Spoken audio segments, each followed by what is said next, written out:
Hello and welcome to Pax Britannica. You are hearing Sam covering the beginnings of empire, and pretty soon he's going to leap into the Honourable East India Company. He's kindly let me say a few words though about my show, the Age of Victoria podcast. When most people think of the British Empire, they think about the Victorians, but there's so much more to the Victorians than just an empire. I cover the world in the Age of Victoria, the people and events that shaped the modern world, rich or poor, famous or forgotten. My show is about the people, those who built the railways, steamships, telegraphs, and so much more, or wrote great literature and poems, or explored and died in the mines, or in famines, or fought on all sides in the many, many wars. It is about the people and the journey that shows how the world was changed beyond all recognition. I've covered triumph and horror, ghost stories, war, volcanoes, politics, education, royalty, disasters, poverty, and so much more, including Dickens, master criminals, scandals, or the history of gin and fish and chips. I hope you'll join me on the journey. But for now, take it away, Sam.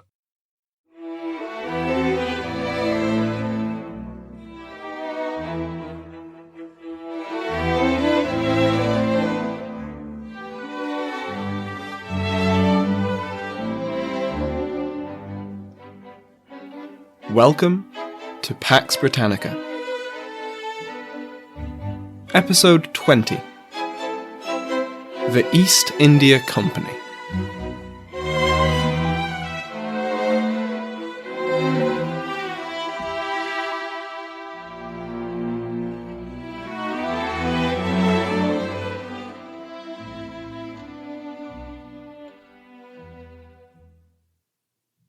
Welcome back to Pax Britannica. Last week we saw the fallout of Prince Henry's early death and how the king handled the second session of his English Parliament. In case you missed it, he handled it badly. We also saw how James chose immediate financial benefit over a continued English presence on the continent through the Dutch cautionary towns. This week we will return to England's actions beyond the seas, the colonies in the New World, and look at the first decades of the imperial behemoth that was the East India Company. Before we continue, I'll just briefly warn everyone that this episode will be dealing with slavery, and will have quotes from contemporary sources that use language that's not particularly pleasant. Now, it's been a few episodes since we left the shores of the British Isles. Hopefully it's clear why. There were important domestic developments that would have an impact on the Stuart court's interactions with the rest of the world. The plantation in Ireland was chugging along, with each ethnic group quite happily ignoring James's desires for them to come together in peace and harmony. In America, Virginia was now a permanent settlement, the value of tobacco attracting planters despite the dangers of the voyage and destination. But by the time Prince Charles was invested as Prince of Wales in November 1616, the English had expanded their colonial and trade horizons substantially. First, let's look at the tiny Atlantic archipelago of Bermuda. We last saw Bermuda in episode 11, when it was the unexpected refuge of a ship full of colonists bound for Jamestown. They had been shipwrecked, but would eventually complete their journey to the North American continent. But the islands were still formally claimed for the English crown and named after the admiral who had landed/crashed there, Sir George Somers. In 1612, the Virginia Company organised the settlement of the Somers Isles with the intention that the new colony mirror its larger western neighbour in the cultivation of tobacco. In contrast to Virginia, Bermuda was a veritable paradise. It enjoyed a mild climate and fresh water, and an abundance of birds, wild pigs, tortoises, and large shoals of fish. Since these animals had no real experience of humans, they were fairly unafraid and so made them easy to hunt. That was the other advantage for the English settlers.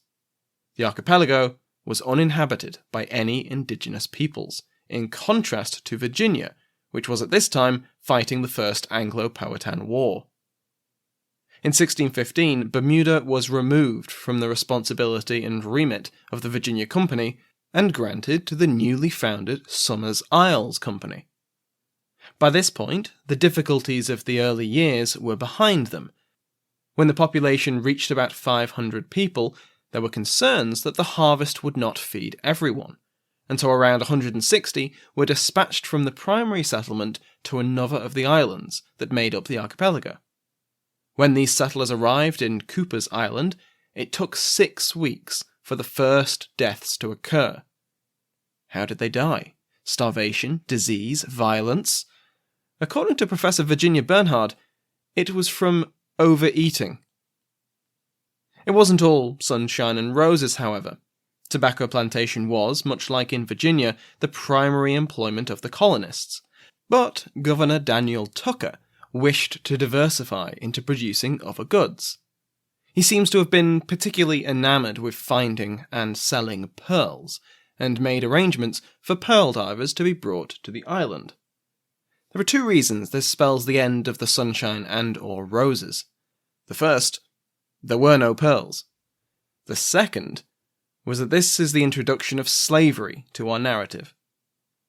Englishmen had been involved in the slave trade before this point, most notably in the 1560s with Captain Hawkins, interloping into the Spanish and Portuguese trade networks. But this is the first time that English settlements in the New World imported enslaved people. Before we go any further, I feel I should make something clear. Yes, indentured servitude was practiced before this point and after, but that is not, in any way, equivalent to chattel slavery. Indentured servants at this time were usually contracted for a set number of years of service, to pay for their transport to a colony, and this was around 7 years in Bermuda's case. The work was backbreaking and harsh, and the system was inherently exploitative. The chattel slave trade was an entirely different beast. I fully intend to go into more detail about slavery in future episodes when it's more established, especially because it's simply unavoidable in any history of the British Empire. But for now, know that even at this early stage, when slavery was yet to be fully instituted and effectively it was different shades of indentured servitude, there were practical and legal differences in the treatment of indentured servants of different races. It wasn't yet the slavery that would come about in the coming decades, but even at this early stage, their difference in treatment was clear. White indentured servants were contracted for 7 years of labour. A long time, but a worthwhile investment for many eager colonists seeking a new life. The terms of service for indentured blacks was, quote, 19 years. 99 years. It was for life. The 2 pearl divers brought to Bermuda on the orders of Governor Tucker arrived in 1617. They arrived on the ship Edwin, which, quote, brought with her also 1 Indian and a Negro, the first these islands had ever had, end quote. Simon the Negro, as he was recorded in court records, was soon followed by hundreds more enslaved persons. By the end of the century, almost 40% of Bermuda's population was enslaved, or had previously been enslaved, but we are getting ahead of ourselves. A short journey to the west brings us to the shores of Virginia. Throughout the second decades of the 17th century, the Virginia plantation went from strength to strength. Tobacco was only becoming more and more popular, and settlers continued to arrive. In 1614, the First Anglo-Powhatan War came to an end with the marriage of an English colonist with the daughter of the Powhatan leader. These 2 are known to history as John Rolfe and Pocahontas. As you might guess from the fact it's called the First Anglo-Powhatan War, this peace would not last.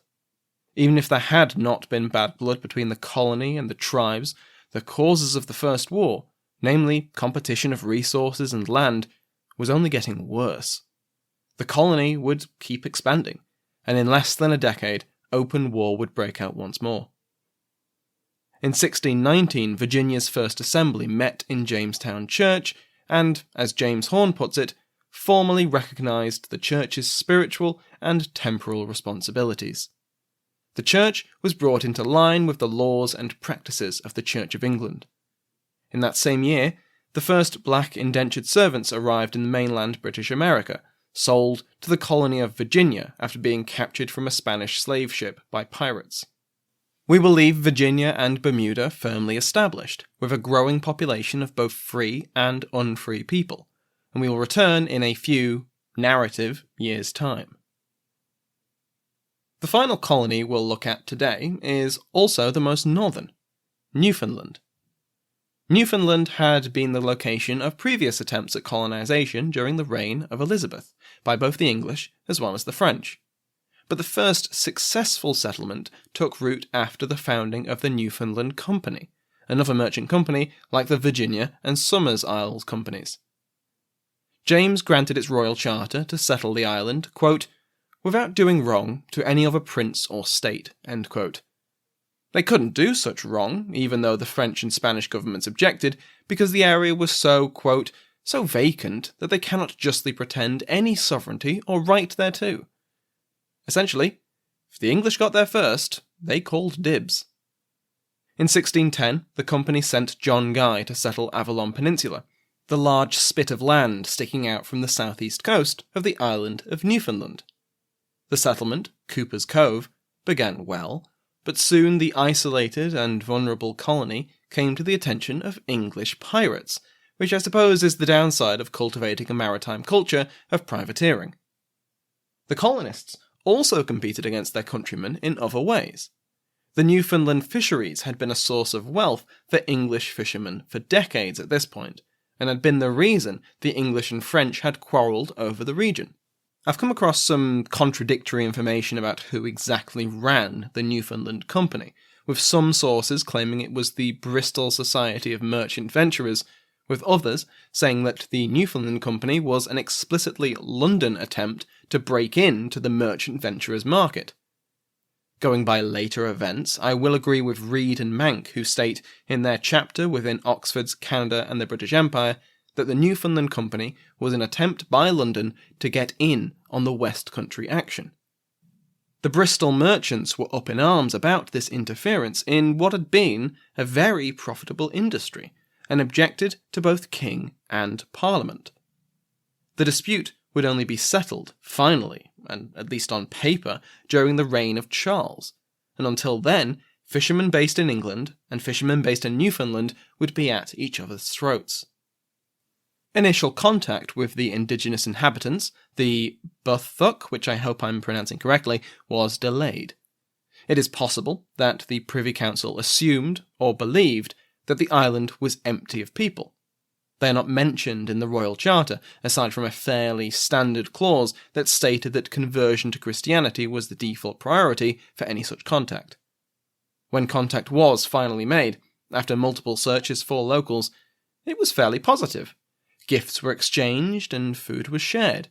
In 1617, the Patuxet Tisquantum, or Squanto, arrived in the colony after having been kidnapped from Plymouth Harbour, modern-day Massachusetts. We will hear more about Squanto and Massachusetts next episode.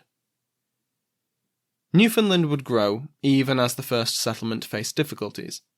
There were some deaths in the early years, apparently from malnutrition, but there was a child born in March 1613.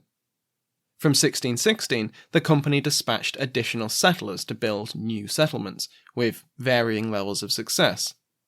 So by 1620, English colonies on the other side of the Atlantic were small, but they had staying power. The tobacco colonies of Virginia on the eastern seaboard, and Bermuda in the Atlantic, and the fishing colony of Cooper's Cove, Newfoundland. These colonies, while bringing in some income, had not been the source of vast wealth that many in England had hoped. The Spanish and Portuguese had come back from the New World with holds full of gold and silver bullion. The English had fish and some dried leaves. For English investors, the colonies were not bringing in the ludicrous returns they had hoped for and been promised. No, that would fall to the namesake of this episode, the English East India Company. We last touched on the EIC back in the episode on English exploration and trade. Originally chartered in the final years of Elizabeth's reign, it was granted a monopoly on all English trade with the East. As Philip Lawson puts it in his The East India Company, A History, the terms East, East Indies, Asia, and India were interchangeable in the lexicon of the merchants and officials of Elizabeth and James's England. These lands were so far away, so alien and unknown, that being precise over terms was virtually impossible. Even in official documents, such as the company's charter, the geographic limits of their monopoly were unset and vague. What is clear, in Lawson's view at least, is that early in the company's existence, India wasn't of particular interest. It was the East Indies, the Spice Islands of modern Malaysia, Singapore, and Indonesia, that was the main source of profit. India could act as a stepping stone, a place to resupply and support the trading flotillas on their way to and from the Spice Islands, and maybe they'll buy some goods. But that was it. Aside from the relative lack of knowledge about the East, as well as the dangers and difficulties of voyages to it, the company had a very practical issue of trade. Specifically, what to trade. The English merchants and their customers knew what they wanted from the Indies, mainly spices. The problem was they had very few things to offer. The staple English exports of wool, tin, and lead were bulky, heavy, and not in high demand in the markets of the East. They were expensive to transport and would make little to no profit. The only thing that the English could offer in bulk was silver bullion. Yes, it was just as heavy and difficult to transport as other metals, but its value was much higher in the East than it was in England. The problem was that under English law, exporting silver was illegal. It was the wealth of the kingdom, and for every pound of silver that left English shores in the zero-sum game of early modern economics, the kingdom was a pound of silver worse off. I'm going to quote directly from Lawson here because he spells it out quite nicely. Quote, "Consideration of this practicality then opened the door onto other imponderables. Could a dispensation on the bullion restriction be had? If so, would the straight import value of an Eastern cargo recoup the initial outlay, or would the English have to become involved in the interport carrying trade of the Indian Ocean? And finally, might it be necessary to develop a re-export trade to Antwerp from England of Eastern goods to make the enterprise viable? Any one of these questions left unanswered was capable of bringing the whole Eastern design down, and all three were crucial factors in the policy of fits and starts that characterized English contact with the East in the early 17th century." End quote. As we touched on in that, by this stage, ancient episode, by the turn of the century, Portugal's ability to project its influence and military power eastwards was waning. Not gone, mind you, but waning. In 1599, a flotilla of Dutch ships returned from the Spice Islands, having penetrated the Portuguese bubble, and returned with a cargo that caused a crisis in the merchant community of London. Here was evidence that not only was trade possible in the East, but that the profits were substantial. The difficulties would have to be surpassed, of course, but if they were, then the rewards would be great. Elizabeth was convinced, and the Royal Charter for the East India Company was drawn up. On account of the many difficulties facing the company, the charter differed from many of the other companies we've seen created before and since, and there were a number of special privileges included in its terms. The most important thing, for actually facilitating trade, was that the restriction on export of silver bullion was dropped. The company would now have something that the merchants of the East actually wanted. The company would be organised along fairly democratic lines. The governor, his deputy, and the committee were elected annually by an assembly of shareholders, known as the court, and this court could also vote to depose the governor if they wished. The company would be funded through joint stocks, a fairly novel idea at the time.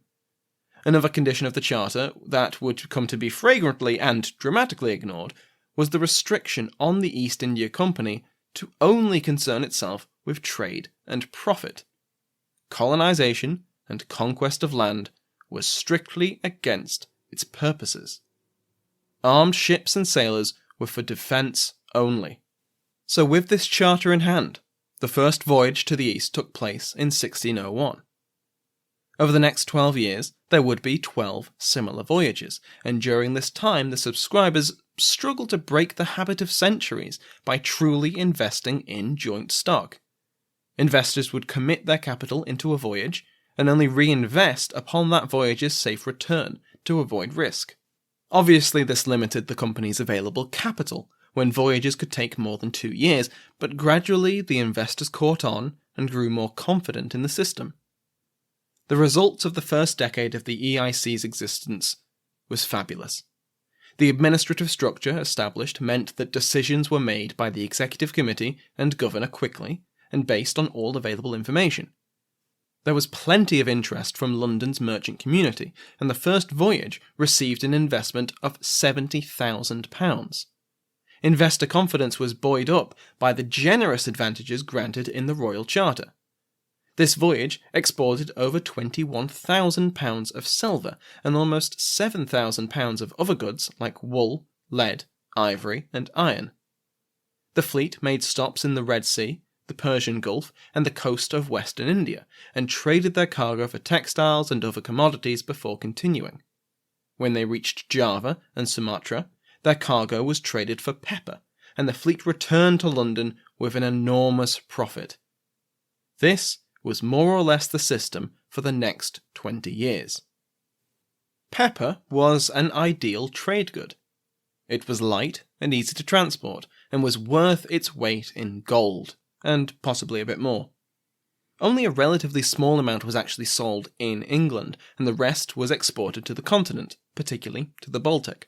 For the first quarter of a century of the EIC's existence, pepper dominated its trade.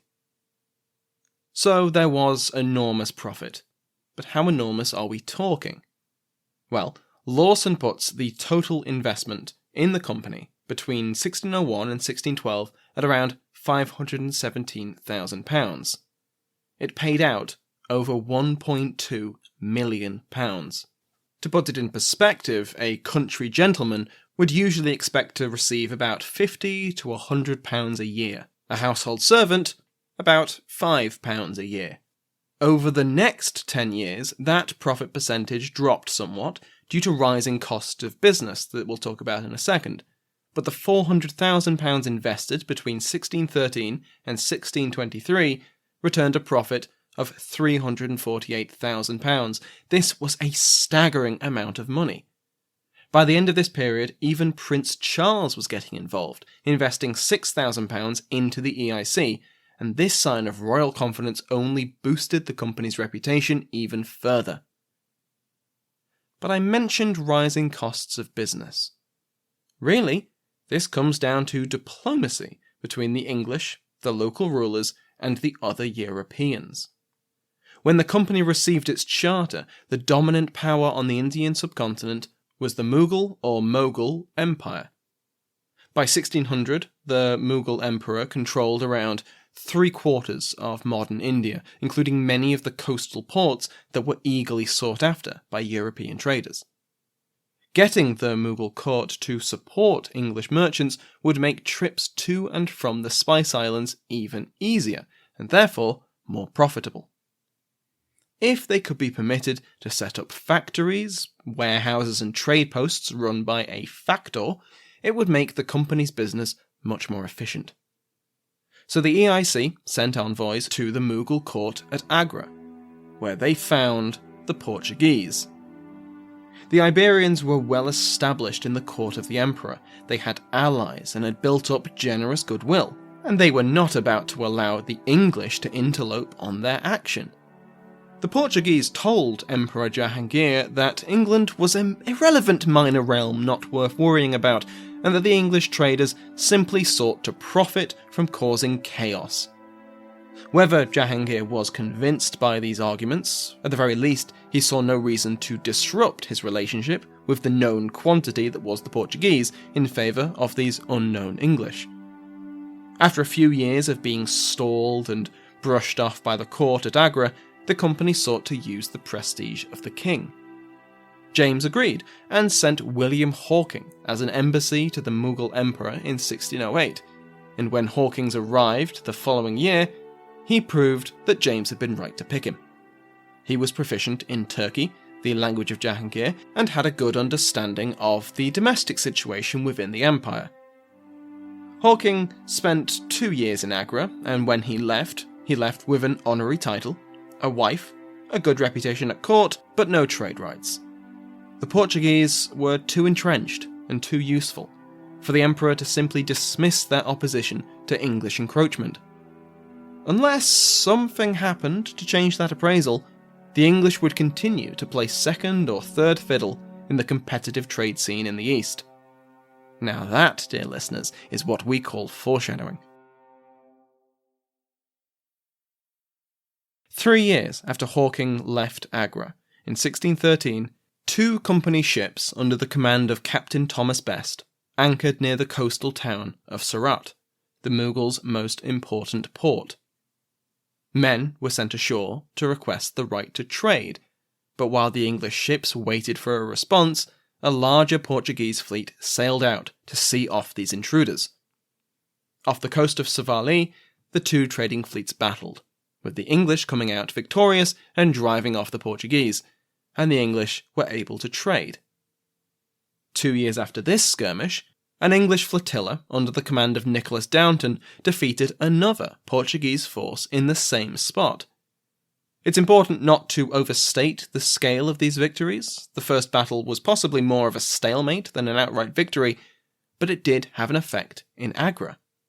Lawson puts it as this: these events had a profound impact on the emperor and his advisors, who were not slow to see the evidence of a change in European power broking taking place before their eyes. The Mughal Empire had no regular navy of its own and had always favoured the client sea power of the Portuguese for policing trade in the area. Now, the emperor's policy appeared to need revision. If English guns were to predominate at sea, the emperor needed to bring them within his imperial orbit. The East India Company was allowed to establish a factory in Surat, their first permanent presence on the subcontinent, and it would prove to be a fairly permanent presence, about 250 years or so. Anglo-Mughal relations would become more permanent with the arrival of the resident ambassador, Sir Thomas Roe, to Agra. To the emperor, the Europeans were convenient for keeping order on the seas and for opening up another avenue of trade. They were not equals. As Lawson puts it, they were foreign minions, or junior partners in this league of friendship. But the court at Agra was quite happy to exploit their new minions. The son of Jahangir and future emperor, Khurram, was said to have made a fortune from the European traders, and it was not an equal relationship. Even before he came to the throne, he demanded that his agents get the right of first refusal of any European goods that landed on Mughal shores. Surat, where the EIC had recently founded their factory, was both the most important trading port of the region, if not the empire, and under Khurram's control. When they refused to allow his agents this preference, set their prices too high, or refused to sell goods on credit, the prince had no problem sending soldiers to intimidate the traders or surround their factories until they saw the light. He had his own merchant fleet, which he often demanded the Portuguese and later the English protect, as well as attempting to set up his own monopoly over the coral trade. Professor Munis Faruqui of the University of California, Berkeley, recounts how once Khurram enlisted the EIC to help salvage a beached ship of his. The company's military victories against the Portuguese were followed in 1622 with the capture of Ormuz, which pitted company ships alongside the forces of the Safavid Shah Abbas, against a Portuguese garrison on the island of Hormuz. The Persians took control and granted the company generous trade rights and a permanent share of customs duties from the port of Gombrun. This share was often late coming, or absent entirely, as Persian officials found one reason or another to avoid paying out as the years went on. But this successful action was another chink in the Portuguese trade network in the east. The collaboration with the Safavids in a battle against another European kingdom was ever so slightly against the charter of the EIC, which stipulated that their military pursuits were to be limited to defence. Also, there was the slight obstacle that England wasn't actually at war with Philip III's Iberian Union, of which Portugal was part. The company avoided facing much in the way of repercussions for this by generous, let's call them gifts, to the Lord Admiral, the Duke of Buckingham, as well as the King himself, both receiving £10,000. There were other attempts at expanding the company's remit. In 1617, the company received permission from local rulers to establish a settlement in the Banda Islands. The Banda Islands were the site of repeated tensions between the Dutch and the English. Both were relative newcomers to the area in comparison to the Portuguese, but that didn't mean they would cooperate. The Dutch had their own East India Company, let's just call it the VOC, and the EIC was a rival. The Dutch had established a presence on the islands in the first decades of the 1600s, and there had been violence between the islanders and the Europeans when the Dutch announced their intention to build a fort. The expedition's leaders and 46 other Dutchmen were ambushed and killed by the locals. Nevertheless, there were more than 600 Dutchmen remaining, and they successfully constructed Fort Nassau, probably with greater motivation considering what just happened to their admiral. By 1611, the English interlopers had been interfering in Dutch attempts to monopolise the spice trade on the islands by offering higher prices and building forts of their own. Relations worsened over the next 4 years, until, in 1615, a Dutch force of 900 men assaulted the English positions.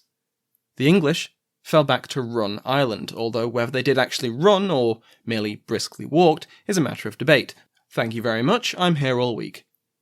Their counterattack, launched at night, killed over a fifth of the Dutch forces and forced their retreat.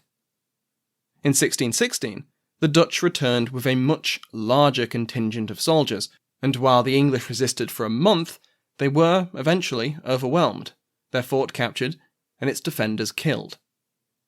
The VOC enforced its control over the islands with brutal tactics against the islanders, but the English retained their claim to the island. What was clear by 1623 was that the East India Company had made and lost inroads into the eastern markets through force as well as through filling the spaces left by their local and European competitors. After the Battle of Hormuz, the EIC had factories along the Red Sea, the east and west coasts of India, and almost all of the Spice Islands that were open to European trade. They had been established as far as Hirado, Japan, until they left in 1623. Lawson says they were expelled by the Japanese authorities, whereas Professor Akira Hayami instead says they left after failing to secure profitable avenues into the silk trade. Either way, the East India Company would not follow most of its fellow merchant companies in the Jacobean period by being dissolved by the Crown due to failure, either strategic or economic. The East India Company would go from strength to strength. Before we finish up today, since this is episode 20 and that's a nice round number, I'd like to thank each and every person who has listened to Pax Britannica so far. It's been 4 months since the show launched, and honestly it's flown by. If anyone has any feedback, or just wants to keep up to date with what's going on with the show, you can find the show on Facebook and Twitter, or follow me at the Twitter handle @SamuelHume10. Thank you once again to my House of Lords, the Royal Headsman, executed today, Her Grace the Duchess of Devon, Michelle Gersich, the Most Honourable the Marchioness of Scullion, Lady Jennifer, the Right Honourable Countess of Surrey, Jean Buckley, the Right Honourable Countess of Shrewsbury, Elaine Dickens, the Earl of Oxford, Christopher Grogan, the Earl of Somerset, Brendan Bonner, the Countess of Cornwall, Belinda Clarence, and the Earl of Hereford, Christopher Remo. If you want to join their ranks, go to patreon.com/Pax Britannica. Every pledged tier comes with a personalised, ad-free RSS feed, and the higher ranks come with extra perks. Remember as well to give The Age of Victoria a listen. Thank you to Sounds Like an Earful for providing the music used in today's episode, to my entire House of Lords, and to you for listening.